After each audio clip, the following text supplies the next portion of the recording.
Hello guys, कैसे हो आप सभी। स्वागत है आपका मेरे यूट्यूब चैनल में। आप देख रहे हैं डीपी पाठशाला यानी कि डीएलएड पाठशाला। तो बच्चों, आज हम लोग अपना साइंस की जो थर्ड सेमेस्टर का सिलेबस चल रहा है डीएलएड का, उसमें हम क्लास 6 लेकर के आए हैं। क्लास 5 तक हो गई है। 3 चैप्टर हम लोग का खत्म हो चुका है, चौथा चैप्टर आज हम लोग स्टार्ट करेंगे बच्चों। और आशा करते हैं आपको हमारा आ, अच्छा लगता होगा पढ़ते हमसे। और चैनल को आप सब्सक्राइब कर दें, लाइक कर दें, शेयर कर दें। और नोट्स के लिए आप लोग टेलीग्राम चैनल को भी ज्वाइन कर लें बच्चों। ठीक है, तो चलिए फिर हम लोग डिस्कस कर लेते हैं कि हम लोगों ने लास्ट क्लास में पढ़ा क्या क्या चीज थी। उसके बाद से हम आगे की तरफ चलेंगे। ठीक है, तो लास्ट क्लास में हमने पढ़ा कंपेरेटिव एम्ब्रियोलॉजी जो होती है वो बूढ़ों से में समानता होती है। कंपेरेटिव एनाटॉमी जो है अंगों की बनावट में समानता होती है। कंपेरेटिव फिजियोलॉजी मतलब ठीक है बच्चों, तो कंपेरेटिव फिजियोलॉजी जो होता है उसमें शरीर की क्रियाओं में समानता रहती है। बायोकेमिस्ट्री में सभी डीएनए, आरएनए, एंजाइम जैसे पदार्थ आते हैं। यूनिटी इन डाइवर्सिटी, ठीक है, उसमें क्या है, आप अलग जीवों में एकता रहती है। बायोडाइवर्सिटी मतलब अलग अलग वातावरण में अलग अलग जीव के बारे में। और नोटोकॉर्ड मतलब रीढ़धारी जीवों का प्रमाण जो होता है। नोटोकॉर्ड रीढ़ रज्जु जो होता है। ठीक है बच्चों, तो अब हम लोग अपना क्लास आज की 6 वाली क्लास हम लोग स्टार्ट करेंगे। ठीक है, तो अब आज हमारा चैप्टर 4 स्टार्ट हो रहा है, जिसमें है सूक्ष्म जीवों की दुनिया। मतलब सूक्ष्म जीवों मतलब बहुत छोटे जो होते हैं, माइक्रो ऑर्गेनिज्म की दुनिया। ये है हमारा चैप्टर 4। ठीक है, अब सूक्ष्म जीवों क्या होता है इसके बारे में हम पढ़ते हैं। ठीक है बच्चों, तो चलिए देखते हैं। सूक्ष्म जीव जो होता है मतलब माइक्रो ऑर्गेनिज्म, वो छोटे छोटे जीव होते हैं, बहुत छोटे छोटे जीव होते हैं। ठीक है, जिन्हें हमारी आंखों से नहीं देखा जा सकता। इन्हें जो है ये हमारी आंखों से नहीं देखा जा सकता है ना बच्चों। तो ये हमारी आंखों से नहीं देखा जा सकता उन्हें देखने के लिए आपको सूक्ष्मदर्शी माइक्रोस्कोप का प्रयोग किया जाता है। उसमें उसको देखने के लिए आपको माइक्रोस्कोप का प्रयोग किया जाता है, सूक्ष्म। ठीक है बच्चों, तो सूक्ष्मदर्शी जो होता है आपका माइक्रोस्कोप, देखने के लिए उन लोग चीजों को देखने के लिए प्रयोग किया जाता है। फिर हम पढ़ते हैं एंटोनी वैन एंटोनी वैन लीनियोहुक। ठीक है, इन्होंने क्या किया था, इन्होंने सूक्ष्मदर्शी का जनक मतलब फादर ऑफ माइक्रोस्कोप कहा जाता है। किसको? Antonie van Leeuwenhoek. इनको आप फादर ऑफ माइक्रोस्कोप यानी सूक्ष्मदर्शी का जनक कहा जाता है, क्योंकि इन्होंने सबसे पहले इन सूक्ष्म जीवों को देखा था। इन्होंने ही सबसे पहले सूक्ष्म जीवों मतलब माइक्रो ऑर्गेनिज्म को देखा गया था। ठीक है बच्चों, एंटोनी वैन ने आपको सबसे पहले आपका माइक्रो ऑर्गेनिज्म सूक्ष्म जीवों को देखा था, इसी के लिए इसको फादर ऑफ माइक्रोस्कोप कहा जाता है। जो सूक्ष्म जीव है वो बहुत छोटे होते हैं, हमें अपनी आंखों से दिखाई नहीं देते। उसको देखने के लिए हमें सूक्ष्मदर्शी मतलब माइक्रोस्कोप का प्रयोग किया जाता है। ठीक है, समझ आया बच्चों। चलिए फिर, अब सूक्ष्म जीवों के प्रमुख प्रकार क्या क्या होते हैं। तो पहला होता है जीवाणु मतलब बैक्टीरिया, दूसरा आता है फफूंदी फंगस मोल्ड जिसको कहते हैं, और तीसरा खमीर ईस्ट। खमीर से आप लोग देखते हैं ना, खमीर से ब्रेड बनता है, कई सारी चीजें बनती है, टोस्ट बनता है, ये सारी चीजें खमीर से बनती रहती है। ये सभी एक कोशिकीय यूनिसेल्युलर होते हैं। ये सारे जो जीव होते हैं आपके यूनिसेल्युलर होते हैं, मतलब एक ही सेल से बने होते हैं। यानी इनका पूरा शरीर केवल एक ही कोशिका, एक ही सेल से बना होता है। समझे बच्चों? तो सूक्ष्म जीवों के प्रकार समझ में आ गया। जीवाणु हो गया, फफूंदी हो गई, खमीर हो गई, ये सारे चीज आपके प्रकार हैं। अब हम देखते हैं सूक्ष्म जीवों के उपयोग। इनका उपयोग क्या होता है? Use of micro organism. अब दही, ब्रेड, केक बनाने में आपका सूक्ष्म जीवों का प्रयोग होता है। समझे? दही में आपका बैक्टीरिया वगैरह यूज हो गया। ठीक है, जीवाणु। ब्रेड बनाने में आपको खमीर, केक बनाने में आपको खमीर। तो ये सारी चीजें का प्रयोग होता है। अचार बनाने के लिए आपको बैक्टीरिया, पनीर और दूसरे खानों की चीजों बनाने में, औषधियां, मेडिसिन और वैक्सीन बनाने में बैक्टीरिया का प्रयोग होता है। ठीक है, शराब हो गया, एसिटिक एसिड जैसे रसायनों में, खाद, कंपोस्ट बनाने में, सड़े गले पदार्थों को डिकम्पोज विघटित करने में। समझे? मतलब उसको खत्म करने में, उसको डिकम्पोज करने में, बनाने के लिए खाद को, ये सारी चीज सूक्ष्म जीवों का प्रयोग किया जाता है। जैसे कि जीवाणु हो गया, फफूंदी हो गया, खमीर हो गया। समझ आया बच्चों? चलिए फिर हम लोग आगे चलते हैं। सूक्ष्म जीवों का वनस्पति जगत में स्थान क्या है, मतलब प्लेस इन प्लांट किंगडम। अब इनका वनस्पति जगत में क्या स्थान है, क्या इनको स्थान दिया गया है। तो सूक्ष्म जीवों जो है, जिसको इनको क्या किया गया, सूक्ष्म जीवों को आपको क्रिप्टो गेम्स में रखा गया है। किस में रखा गया है? क्रिप्टो गेम्स में रखा गया है, जिसमें बीज और फूल नहीं होते हैं। इसमें क्या होते हैं, इसमें बीज होते हैं ना फूल होते हैं। इसको वनस्पति में रखा गया, लेकिन इसको क्रिप्टो गेम्स में रखा गया है। क्रिप्टो गेम्स में क्या क्या चीज आते हैं, वो प्लांट्स आते हैं जिसमें बीज नहीं होता और जिसके फूल नहीं होते हैं। इसके तीन मुख्य भाग होते हैं। क्या क्या? थैलोफाइटा, इसमें शैवाल मतलब एल्गे, फफूंदी फंगी बैक्टीरिया जीवाणु आते हैं। समझे? थैलोफाइटा में क्या क्या आता है आपका? एल्गी आता है, फफूंदी आता है, जीवाणु आते हैं। जैसे जड़, तना, पत्तियां नहीं होती। इनमें क्या होता है? इनमें जड़ नहीं होता, तना नहीं होता, पत्तियां नहीं होती। ठीक है। दूसरा आता है ब्रायोफाइटा। ब्रायोफाइटा में क्या होता है? ये पौधे जमीन पर या किसी चीज पर उगते हैं। जड़, पत्ती अधूरी होती है। समझे? ये पौधे जो है वो जमीन पर या किसी चीज पर उगते हैं, इसी को ब्रायोफाइटा कहते हैं। जड़, पत्ती अधूरी होती है इसमें। फिर आता है आपका टेरिडोफाइटा। क्या आता है? टेरिडोफाइटा। इसमें क्या होता है? इसमें जड़, तना, पत्तियां पूरी तरह होती है। इसमें क्या होता है? इसमें जड़ होता है, तना होता है और पत्तियां भी होती हैं। समझे बच्चों? तो ये था सूक्ष्म जीवों का वनस्पति जगत में स्थान। अगर आपसे पूछ लिया जाए एक लाइन में लिखने के लिए कि सूक्ष्म जीवों को वनस्पति जगत में स्थान क्या है, तो आप उसको लिख सकते हैं कि सूक्ष्म जीवों को क्रिप्टो गेम्स में रखा गया है, जिनमें ना बीज आते हैं ना फूल आते हैं। समझे? इसके आगे अगर आपको 2 नंबर में या 5 नंबर में कभी क्वेश्चन आए तो आप लिख सकते हैं इसके 3 मुख्य भाग होते हैं। एक थैलोफाइटा, जिसमें अलगी, फंगी, बैक्टीरिया आते हैं, इसमें जड़, तना, पत्तियां नहीं होती हैं। दूसरा आता है ब्रायोफाइटा, जिसमें ये पौधे जमीन पर या किसी चीज पर उगते हैं, जड़, पत्ती अधूरी होती है। तीसरा आता है टेरिडोफाइटा, मतलब जिसमें जड़, पत्तियां, तना पूरी तरह से होती है। ठीक है, समझ में आया ना बच्चों आप लोगों को कि सूक्ष्म जीवों का वनस्पति जगत में क्या स्थान है? याद रखिएगा, क्रिप्टो होता है ना, क्रिप्टो करेंसी आजकल चलती है ना, तो क्रिप्टो याद कर लिए, गेम्स याद कर लिए, क्रिप्टो गेम्स। ठीक है, चलिए हम लोग आगे चलते हैं। याद रखना वो गेम्स नहीं है, वो गेम्स है।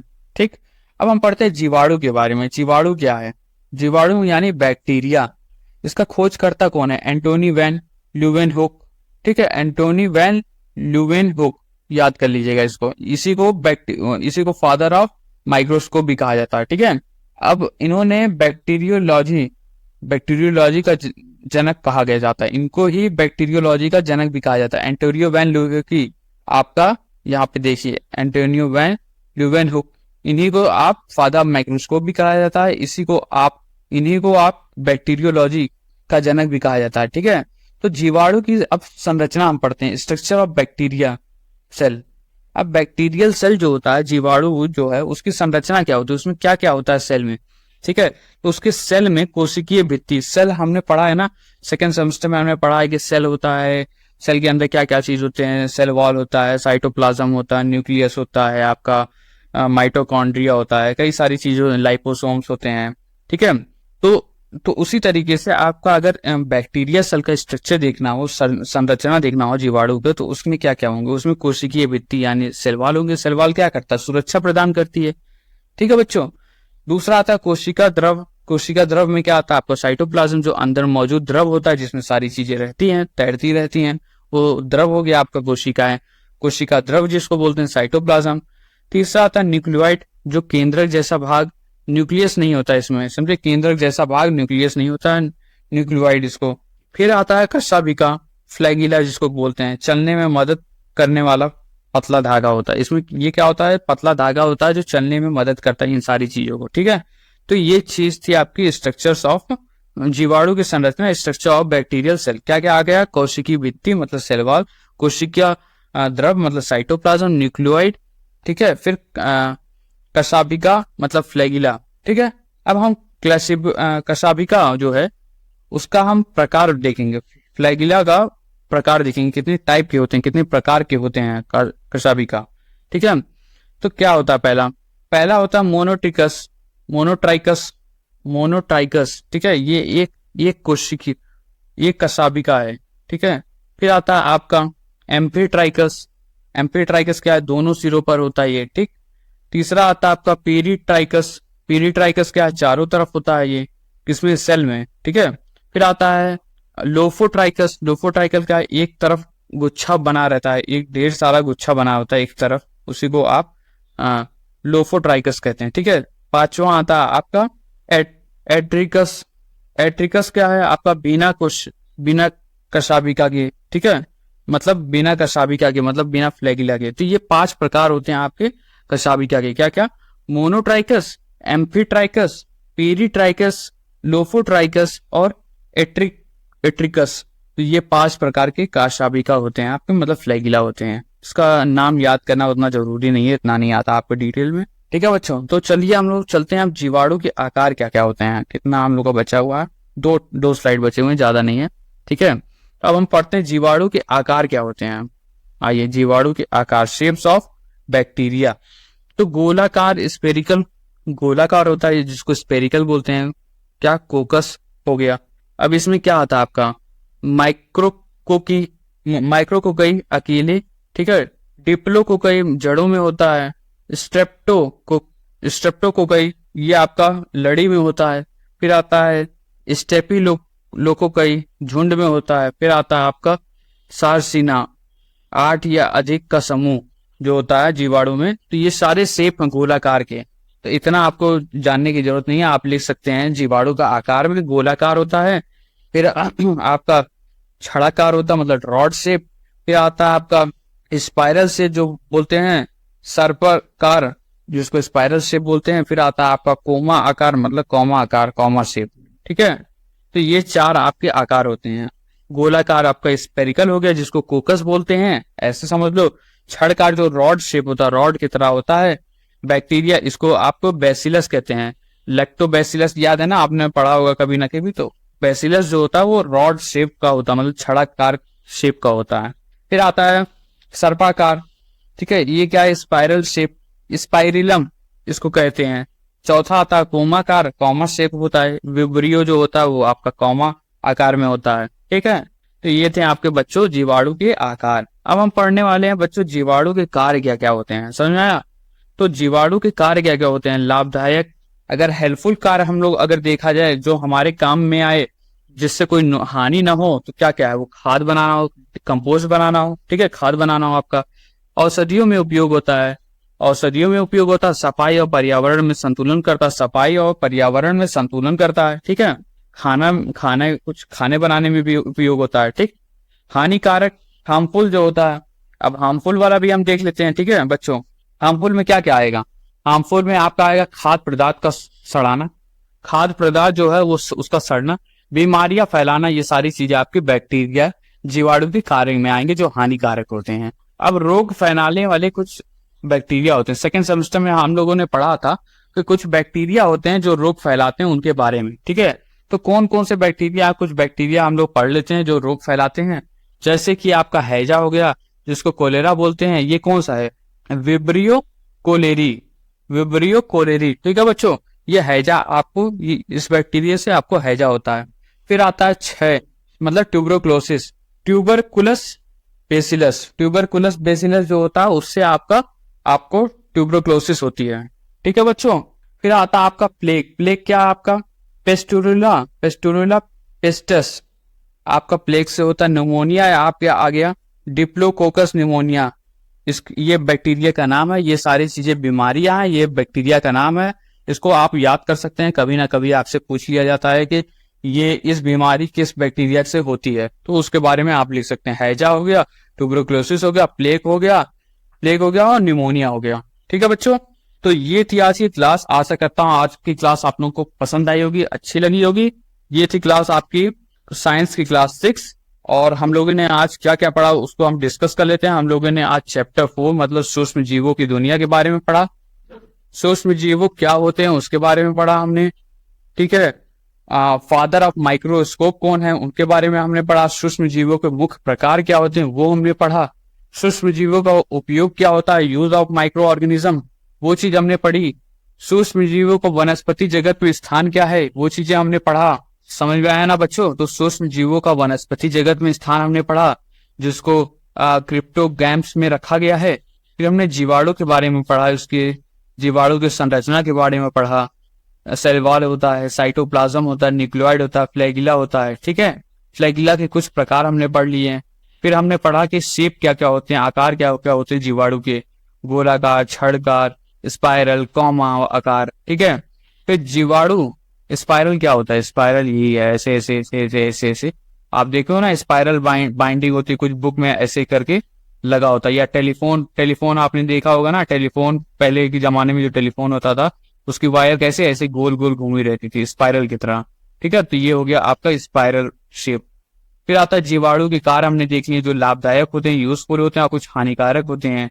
फिर हमने देखा तो रोग फैलाने वाले क्या क्या बैक्टीरिया होते हैं। ठीक है बच्चों, तो चलिए अब हम शॉर्ट नोट डिस्कस कर लेते हैं कि हमने क्या क्या पढ़े हैं। पहला है सूक्ष्म जीव आंखों से नहीं देखा जाता, इन्हें माइक्रोस्कोप से देखा जाता है, माइक्रोस्कोप से इन्हें देखा जाता है। समझे बच्चों, दही, पनीर, दवा, शराब आदि में इनका उपयोग किया जाता है।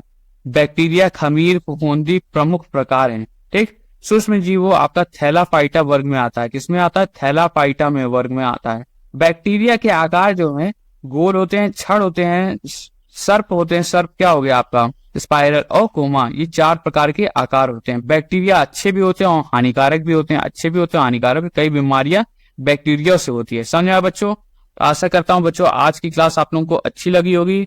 तो मैं बता देता हूं बच्चों, अगर आपको अच्छा लगा है तो आप लोग हमारे चैनल को सब्सक्राइब करें, लाइक करें और कमेंट कर दिया करें, वीडियोस पे बेल आइकन भी दबा दें। और नोट्स के लिए मैं एक बार फिर से आप लोगों को बता देता हूँ, DLED_ पाठशाला, ये है ना DLED_ पाठशाला, आप सर्च करेंगे टेलीग्राम चैनल पे, आपको हमारा लोगो के साथ आपको एक टेलीग्राम चैनल आ जाएगा। आप उसको उसको सब्सक्राइब कर दिए, उसको ज्वाइन कर लीजिए। वहां पे आपको सभी प्रकार के नोट्स मिल जाएंगे। डिस्कशन भी ग्रुप भी हम लोगों का है। आप अगर काफी स्टूडेंटों से बातचीत करना चाहते हैं, डिस्कस करना चाहते हैं अपना सिलेबस के बारे में, या कोई भी नोट्स, कोई भी जिक्र करना चाहते हैं, कोई डाउट हो वो पूछना चाहते हैं, तो आप डिस्कशन वाले ग्रुप में भी टाइप कर सकते हैं उसको। ठीक है, तो बच्चों ये है हमारा टेलीग्राम चैनल और ये हमारा यूट्यूब चैनल। लाइक कर दीजिए, सब्सक्राइब कर दिए आप लोग। मिलते हैं हम लोग नेक्स्ट वीडियो में, तब तक के लिए thank you so much, bye bye everyone.